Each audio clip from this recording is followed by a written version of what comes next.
This stream is not sponsored by Monster Clay, but you can hit me up.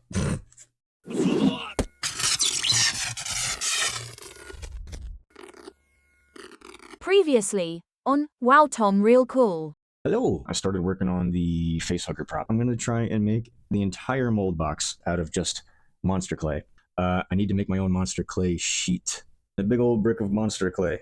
That's going in there. Pour the clay around it until it's level with the piece, and then I will have, 1/4-inch Monster Clay slabs for whatever I want.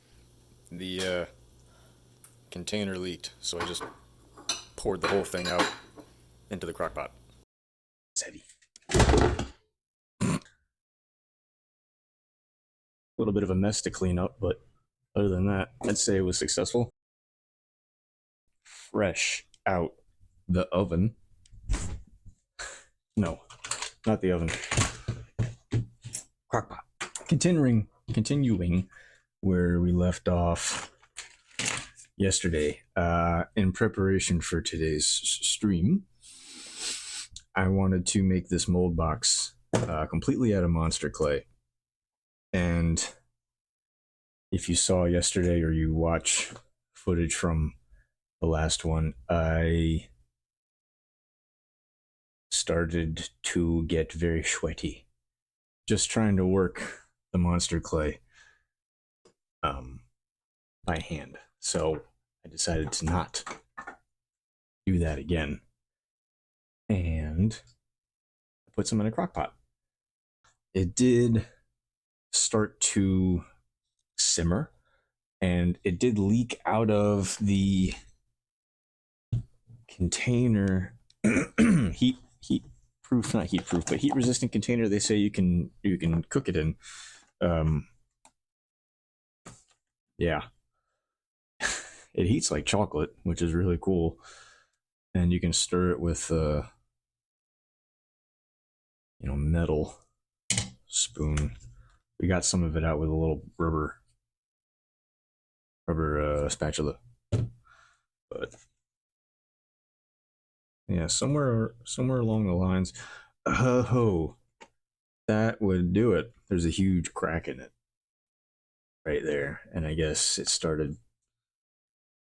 Monster Clay started to seep out of that. But other than that, it was very successful.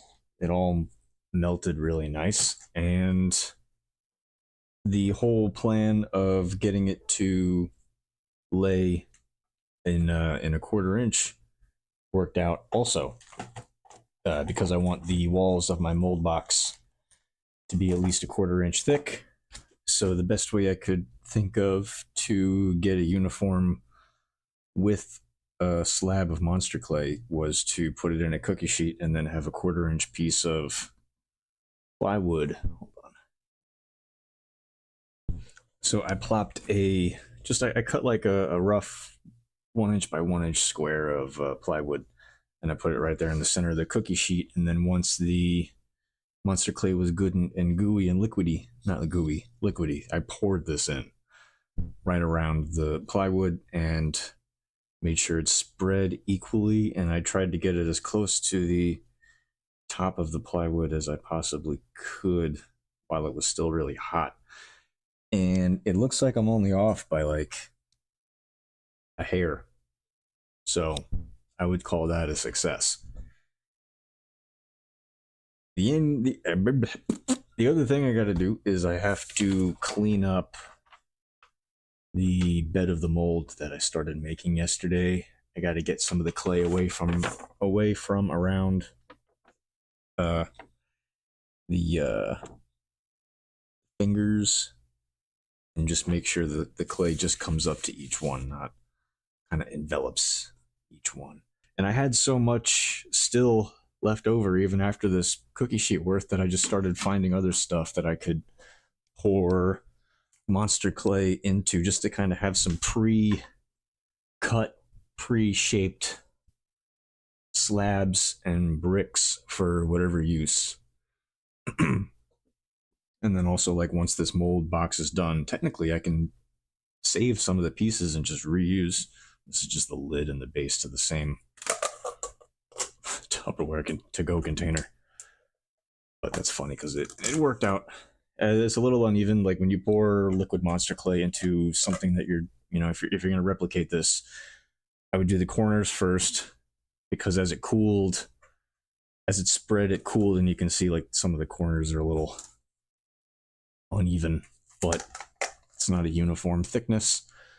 But this was my first time messing around with monster clay like this, so like it's that easy. And then yesterday, totally neglected to use any kind of sculpting tools that I have, so I broke some of those out.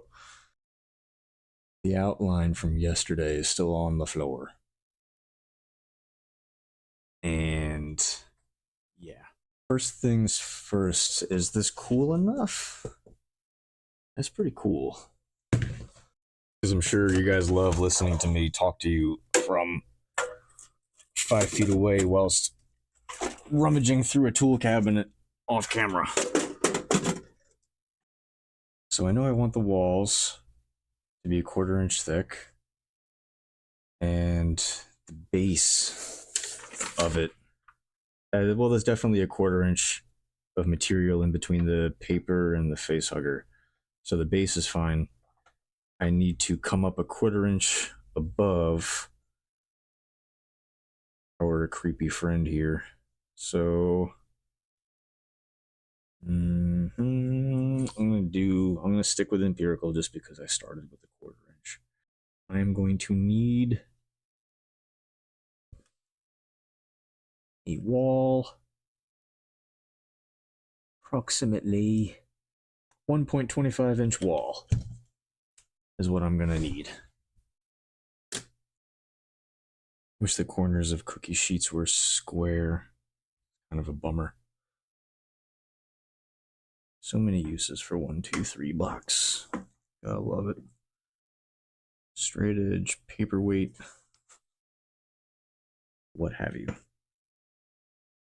I just need to do this for one corner of the cookie sheet. I just want to make sure the space is squared off.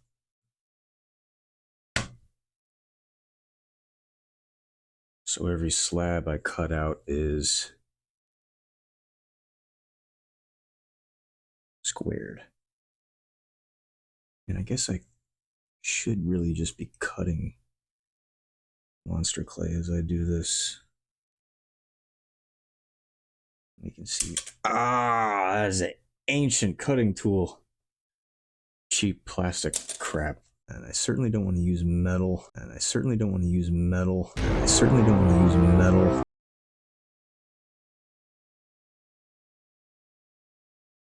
I don't want to damage the cookie sheet or whatever cutting implement I would even consider using.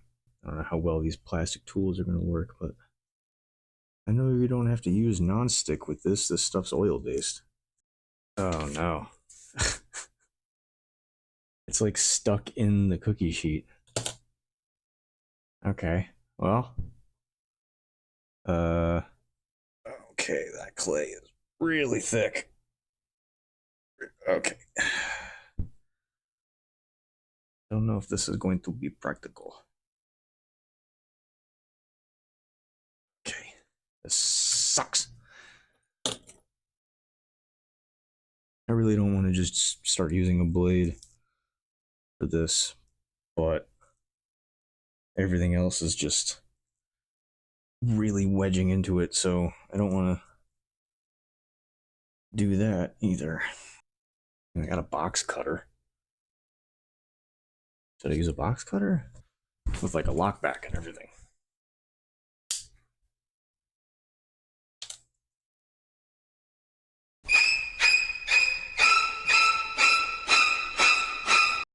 Well, definitely hitting the cookie sheet with a blade.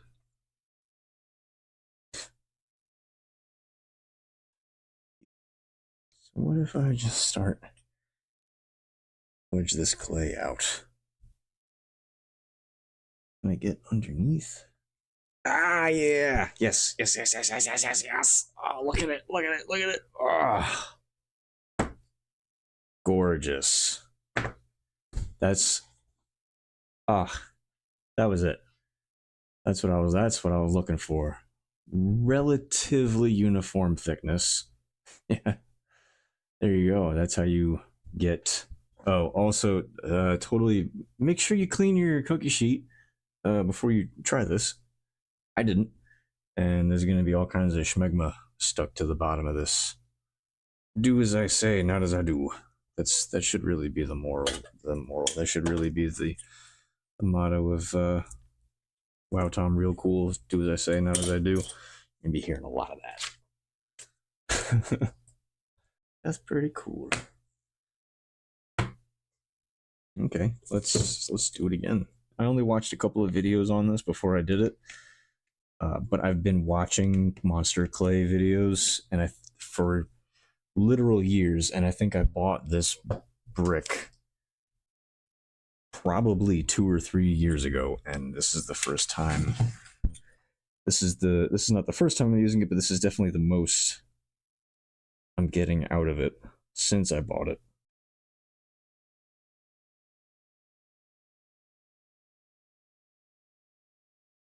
One of my favorite qualities of Monster Clay is that it's gonna pull the finish off of whatever you've put it on. So this is how it dries, nice and matte, right?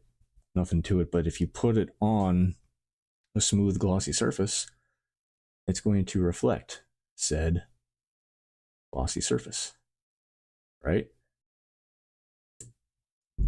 Might have to retire a cookie sheet and use it just for Monster Clay.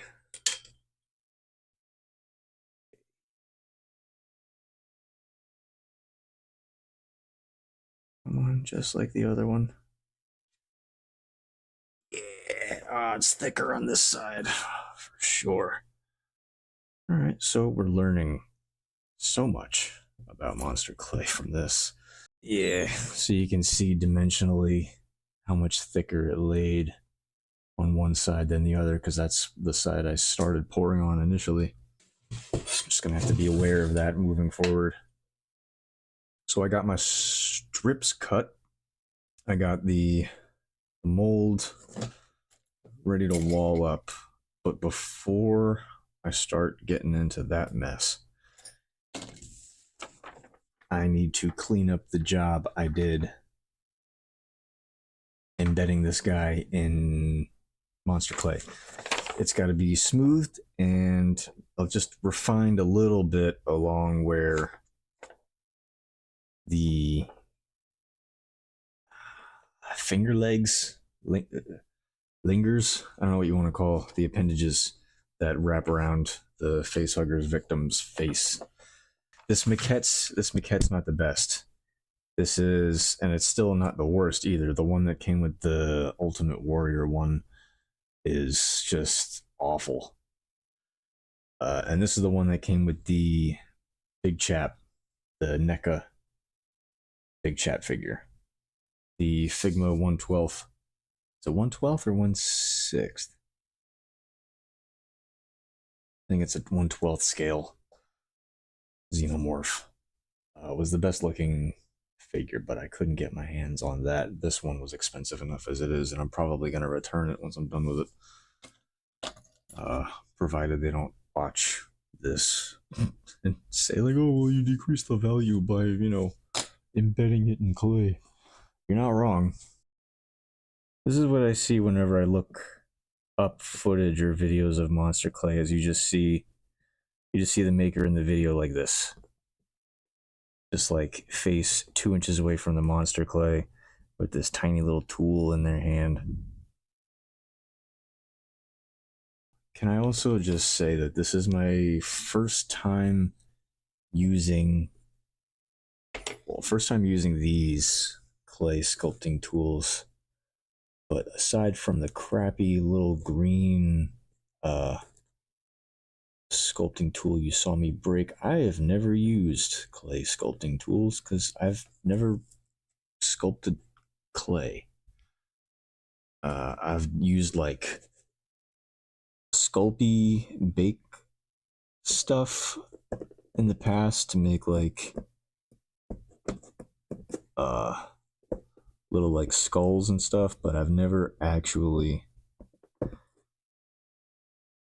worked with professional grade clay like this. And I call this professional grade because I'm comparing it to everything else I've used. And this is the coolest stuff.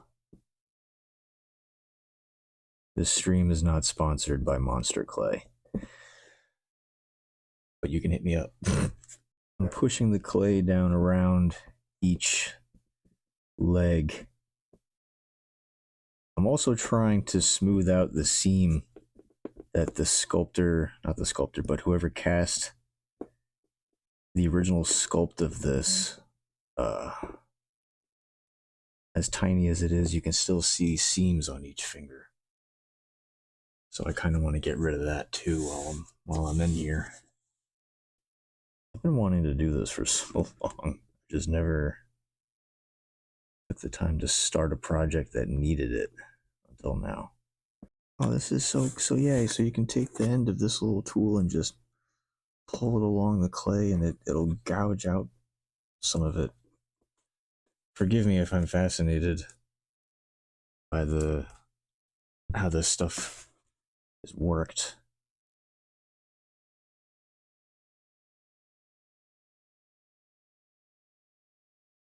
So nice. You can just scoop. You can just scoop it. I don't know why that blows my mind a little bit. I'm not gonna lie. Oh, that is delightfully satisfying. Why didn't anyone tell me? I've been watching prop makers use this stuff on YouTube for years, and I've had the box of this stuff for so long. I just never. I'm gonna have to go in with an old toothbrush or something.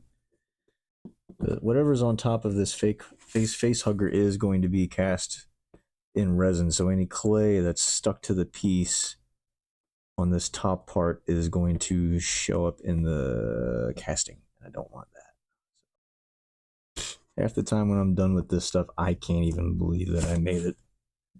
Normally, the hyperfocus was so strong, I have no actual working memory of finishing it. Starting it, yeah. Finishing it's usually a blur. Oh, I have to buy acrylic nails, guys. I just remembered that these things have fingernails. To some degree. Did HR, was that in HR Giger's original design? Don't like it. Burn it with fire. My least favorite enemies in video games are the ones that have something to do with hands or fingers. And I think most video game studios knew that and preyed on it. The two most egregious examples being the wall masters from Zelda, Ocarina of Time specifically. And then those weird giant finger hand monstrosities from Elden Ring. It's like there was no reason to make them look like hands. None. But they did it anyway. The more clay I get stuck where I don't want it, the more cleanup work I have to do.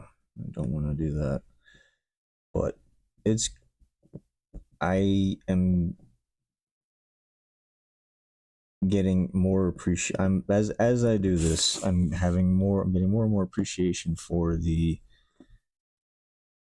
action figure sculptors of our world, because sculpting something this small, this detailed, I'm having a time just encasing it in this stuff. I don't want to think about what was entailed in making the initial mold for this while it was still made of something else. They had to have used like fuel injection, what's it called? Just injection molding or something. Almost done removing material. And then I'll get to refining the shape. I may need to actually put some clay back in some spots. I may have just gotten a little too scraper tool happy, whatever this thing's called. I just messed up and I got a little bit of clay in some of the not vertebra, but the segments of the tail that I just want to clean up, and some of the spaces around the body, the main body of the face hugger. And then I think I'm ready to start building up the clay wall. These little guys, what's the brand? Isha disposable bamboo toothbrushes. Any application that you need a cheap bristled tool of some kind or small brush, disposable toothbrushes for the win. My preferred method of replicating props is the easier method, in which you have a physical model as reference for dimensions, size, color, everything, and making my own copy of it or having a copy of it and pulling all of the dimensions I can off of it. Not something like this, because it's so small I wouldn't get a pattern off of it. I would take photographs of this, make the scale the photograph up, and then bring it into Inkscape and make an outline of it. Like, that's exactly what I'm going to do eventually with this. But the next best thing to that, or I'm sorry, the better thing to that is actually being able to tape up a prop and pull a one-to-one pattern off it, or pull a pattern off of something like this and scale it up to be one-to-one. The props that I've had to make a pattern off of and template and outline and all that stuff from just 2D images alone, not my favorite way to do it. Obviously, I don't think it's anyone's favorite to do it, honestly. But sometimes that's all you have, so you have to make do. My backup reference, in case I couldn't find any dimensions for the facehugger whatsoever, the first thing I thought of using to scale was Kane's ear in that really famous still from the first movie with the facehugger on Kane's head as he's chilling on the hospital gurney. You can see his ear, and right next to his ear is one of the facehugger's legs. So you get I would get the size of his ear, right? So measure his ear, trace it to my ear, and then trace it to in relation to the length of the leg, or the segment of the leg that is closest to.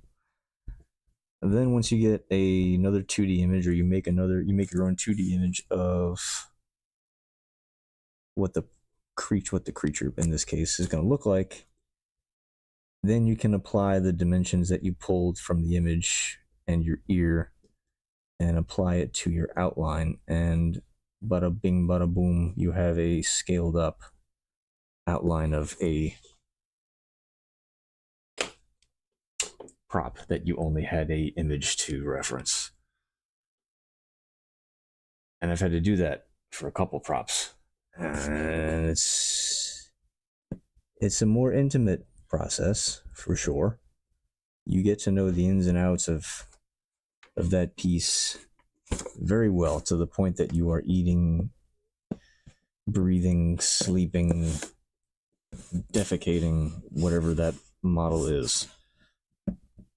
I've only been working on, or at least like getting reference stuff ready for this for maybe a little over a month, and it's already been suggested to me that I refrain from mentioning anything related to xenomorphs or prop making to within this space and not outside this space.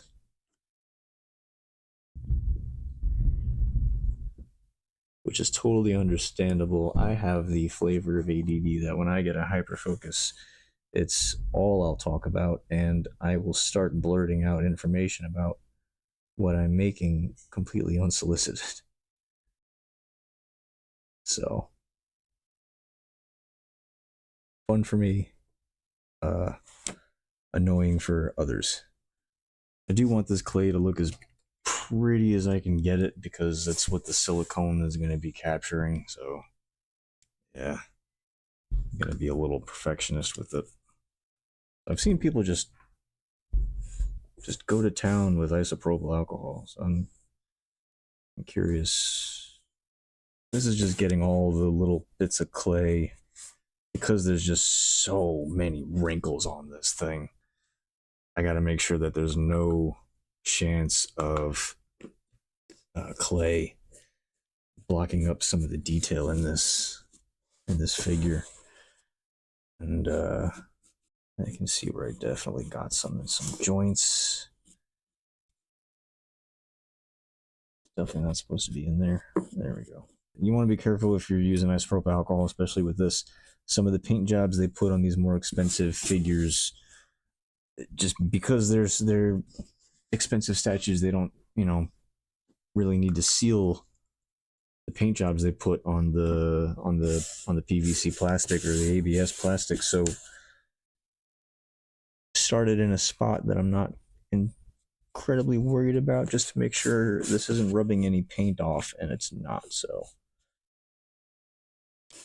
I don't have any silicone tipped tools to smooth out in between, really, or smooth out at all. So when the silicone goes down, it's gonna pick up all these weird little details, but I guess no. Yeah, I gotta get that clay smooth. They got the fingernails on this little sculpt annoyingly detailed. They really should not look as good as they do on this little thing. Besides the fact that it has fingernails. I think I'm just about satisfied with how this looks. I just really need to smooth it out. It's a little too lumpy for me. I just don't really have a good way of doing that, unfortunately.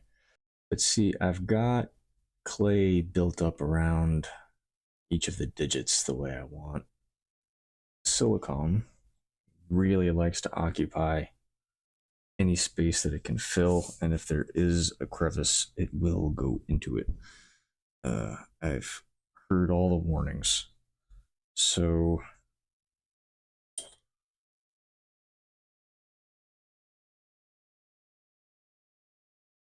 that.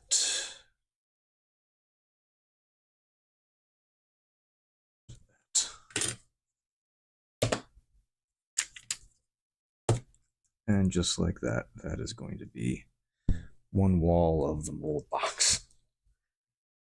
I just hope there's enough clay in the base. But anyway, what I was saying about silicone occupying any space that it can,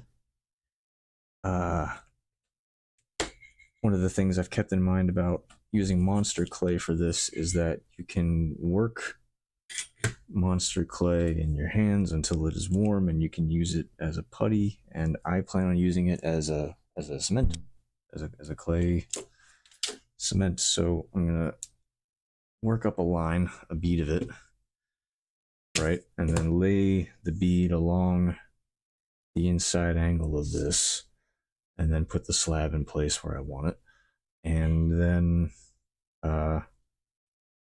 wedge the mortar that I'm warming up into the seam.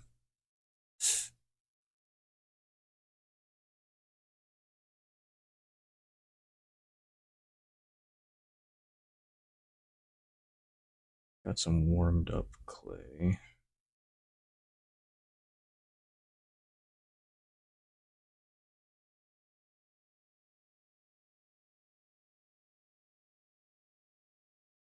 Lay it along here. In a little bit. That. Then take my slab.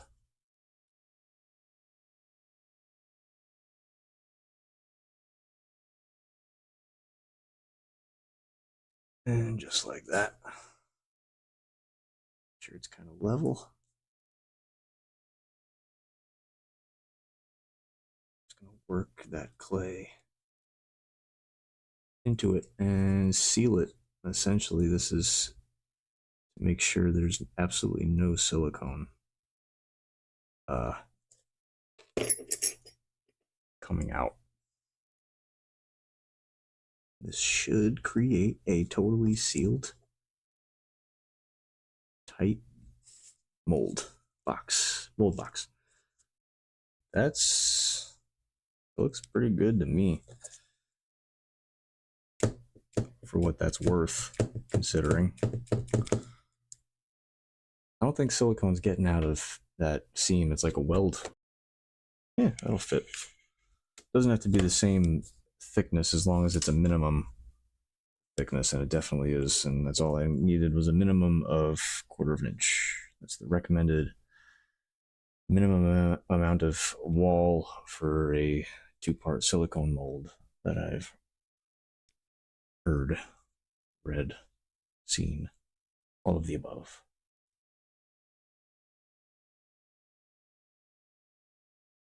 It might be my first mold box, but I definitely don't want it to be my ugliest.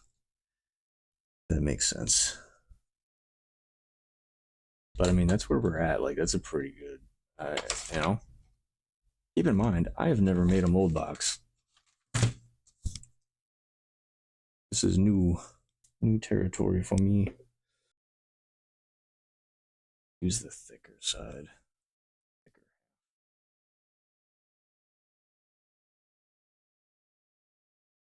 Just smushing it into each side of the seam here is really all I have to do with the butt of the toothbrush, just to make sure it's closed. I mean, it looks right? Like every video you see of makers making molds and casting them, they kind of, they resemble that, don't they? But I mean, that looks pretty good to me. And like I said, I think I only need like maybe 2 or 3 registration keys that I'm just gonna make with I see makers use everything for registration keys: marbles, screw heads, other pieces of silicone, scrap silicone, I don't have any of that yet. So I'm making registration keys out of what I'm making the mold box out of. Right? Registration key. Done. I don't know if putting a registration key here is going to make it easier or harder to keep the two halves aligned. I just don't want this to actually work against its purpose. Also, don't have a pressure pot.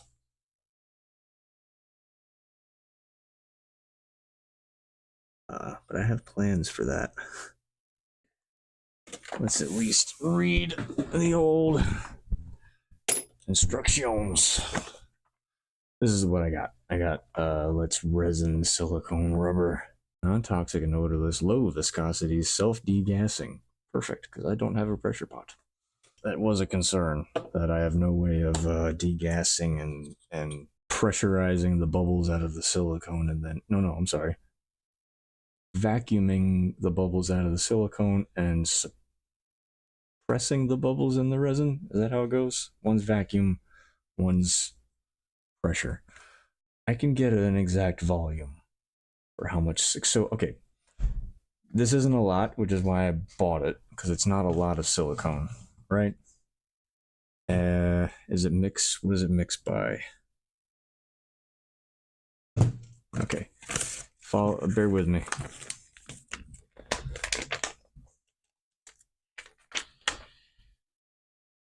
Obviously, do not swallow. Monster clay specifically is sulfur free. I think that was the chief factor for it being ideal for this, because the sulfur or any other kind of metallic will screw with the silicone and it won't cure right. So this has a curing time of 40 minutes. Remember to cover the top of the master mold by at least a 1/4 inch. That's why I made 1/4 inch thick slabs of monster clay. The lower the curing temperature, the longer the working time. Seal the bottle after use. Store it at room temperature. Clean the silicone spills with soapy water or wipe them off with rubbing alcohol.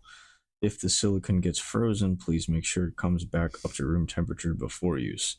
Minimum quantity of part A and part B is no less than 30 grams. Try to extend the curing time for 1 to 3 days if the silicone is sticky. Curing time 1 to 3 days. In case you're not sure if your master mold is compatible, please cure a small amount of silicone in contact with it first. And that's probably going to come back to bite me in the ass. One thing I definitely want to do is get a volume measurement for the space I need to occupy. I'm going to fill our mold box with water, and that's going to give me the amount of negative space by volume that's in the mold box, and that's going to give me part 1 of the 2-part mold. And then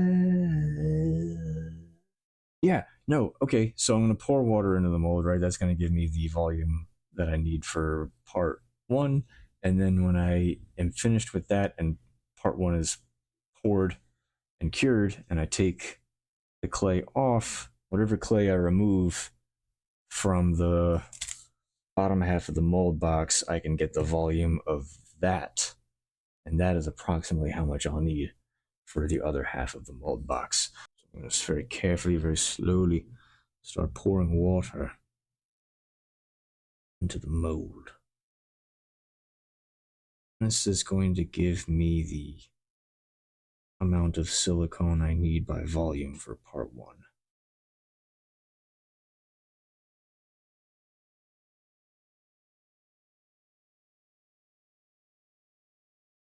Go right to the top. I want to make sure it's not like forming a cap anywhere.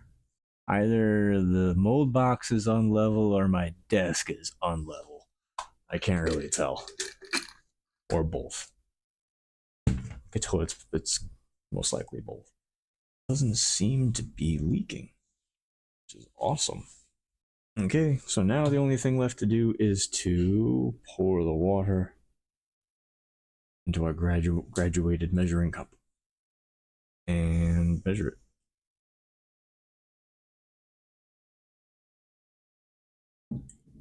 Pours right out of the mold box into the cylinder. The mold box is liquid tight. Hell yeah. Let's try and get every drop out of that. Come on. It's oil based, so of course the water is just beating up in it. I'm going to need 170. Oh, my desk is uneven. That's what it is. That means my floor is uneven? That's not good. Means my building is uneven? Whatever. It's like smack in between. Hold on. I gotta do a little bit of mathematics. Don't look at my work. I'm going to say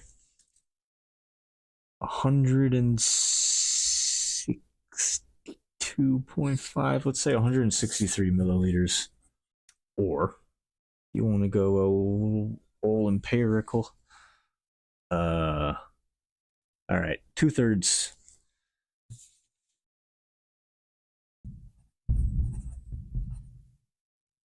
Two-thirds of a cup of silicone, and it's equal parts. So 81.5 milliliters of each part, A and B. I did a little bit of measuring of our friend on the floor here, and it is, unfortunately, it's accurate. But I mean, like, the thing is freaking huge, right? I've been looking at this baby toy for too long, and I keep thinking, Facehugger is no bigger than this thing, which is not the case. But I think that's going to do it for today, guys. Yeah, thank you so much for joining me today. I appreciate it. I hope you learned something, enjoyed something. I don't know. It's kind of quiet right now. This is the very beginning of the journey. So, yeah, if you're seeing this after the fact, don't hesitate to stop by. I'm here most days, but I will come up with some kind of schedule sooner rather than later. I'm rambling. Thank you so much for hanging out. I appreciate you. Everyone have a good day, and